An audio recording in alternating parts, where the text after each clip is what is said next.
Hello, hello. Welcome back to the channel. Today is we're going to be talking about something that is been mistaught, or rather maybe misunderstood in the field of mindset and personal development. And what that is in particular is this idea of state. And I'm personally a huge, huge fan of this notion of managing and controlling your personal state so that you can be more effective at what you do. Now, keep in mind that there are three things that you really want to master in order for you to be effective in terms of your mindset. Three things that when you master these will allow you to have a really incredible mindset. The first is living a purposeful, meaningful life. So aligning with your values and creating a life that's in alignment with those values that creates tremendous amounts of meaning for you. The second thing is having a belief system that supports you. So you're already aware that when you believe something is possible, you create the self-fulfilling prophecy that is going to be in alignment with that and allow you to get closer to your goals. Now, the third thing, and the topic of what we're talking about today, has to do with state. And so the reason I wanted to do this live for you today is because Unleash the Power Within is coming up here in Los Angeles. And a bunch of my friends are going. I have clients that are going. And personally, I wanted to go because I love Tony Robbins. I think he's great. And it's just such a fun event for people to go to. But Tony has been teaching about state control for a very, very long time. And in other NLP trainings, and Tony was originally an NLP teacher and uses it still primarily as his mode for coaching. And much of his teaching has to do with NLP and how to use NLP to change your state and how to use NLP to change your belief system. Well, in NLP trainings and in after Tony's license agreement, and they changed it to NAC and incorporated it into his current model, they use this methodology known as peak state as kind of this fantastic cure-all for you to be able to break through any problem that was presenting.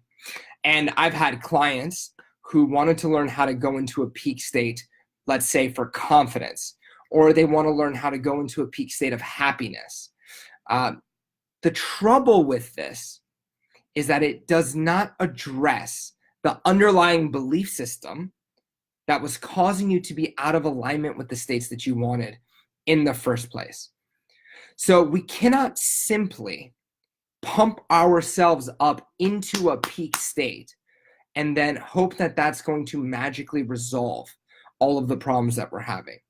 The way people are using state and this idea of peak state is that when you go to a training, you learn how to elicit a very strong feeling of, let's say, confidence.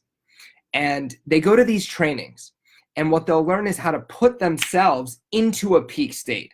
And in this example, let's use the example of confidence. So you learn how to put yourself into a peak state of confidence.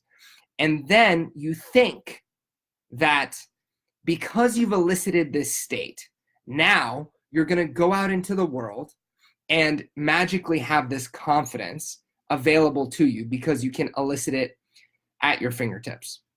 The problem with this type of thinking is that what you're doing, a state is simply a flow of feeling in the body. It's a flow of emotions. It's energy in the body. And it's a way of thinking and using your awareness. But nothing inside your core belief system has changed in the first place. So it's as if you're taking a tire that has a hole in it and you're pumping up that tire over and over again and filling that tire up with a state, but the tire still has a hole. So you can go and you can take that state, fill up the tire, get it to where it's full, but then as you're driving down the road, over time the air lets out of it again and again and again, because you haven't ultimately addressed the real issue behind it. And until you do, putting yourself into a peak state is only going to act as a band-aid to cover up the problem, which has to do with a way in which you were thinking, a belief system that was holding you back, or not being in alignment with your values, or having some type of resistance coming through. So let's give the devil his due, so to speak. Where is state conditioning useful and where is it not useful? State conditioning is useful as a band-aid. So let's say you don't have time to go up and do the inner work to align with your values, to change your belief system, to remove the resistance that was getting in your way in the first place. As a band-aid, yes, having a peak state that you can have access to and trigger that anchor and just go into the state, that can be very, very useful for you. But it's still just a band-aid. It's still something that you're just using to mask the problem. And ultimately, the problem will still be there. So as a band-aid, peak state can be useful. If you need to go to the gym and you want to have a state of focus and power so that when you grab onto the weights, you can just blast through it, then yes, anchoring a peak state can be useful there. Another situation in which peak state is useful is for certain state-based activities. So there are states of consciousness that allow you to be more effective at certain things. We call it the zone.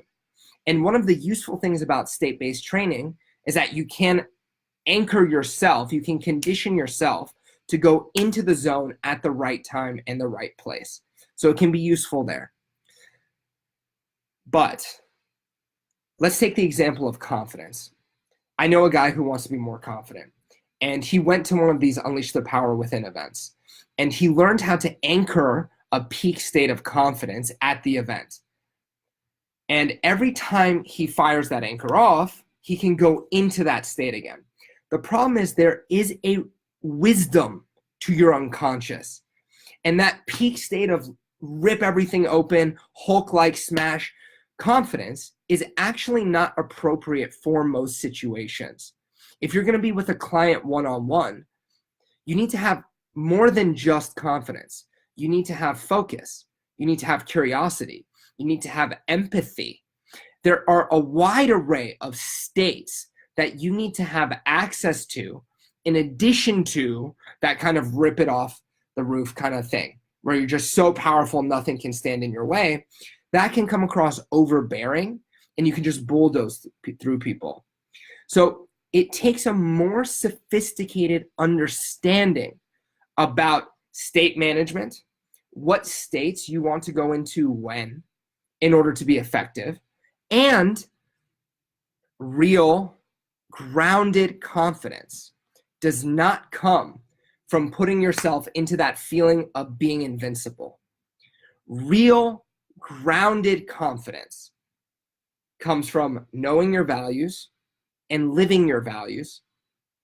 It comes from being competent, so having a clear outline strategy of what you're going to do, the skills that are necessary, and then being good at those skills. So knowing that you can actually do the thing that you're setting out to do.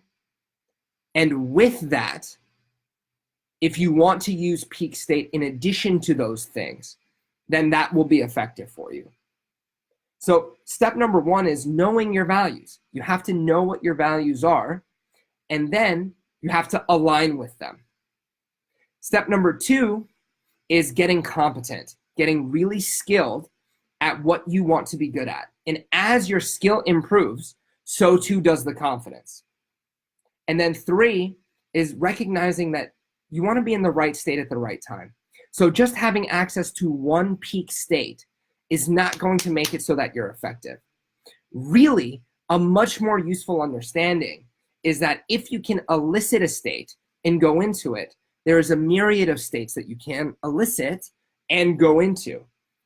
What happens is when you get your belief system in order, so you take the beliefs that are going to make you successful and you get that inside your self-concept, you get that inside your identity, you won't have to fire your peak state anchor. You won't have to put yourself into this incredibly overbearing state.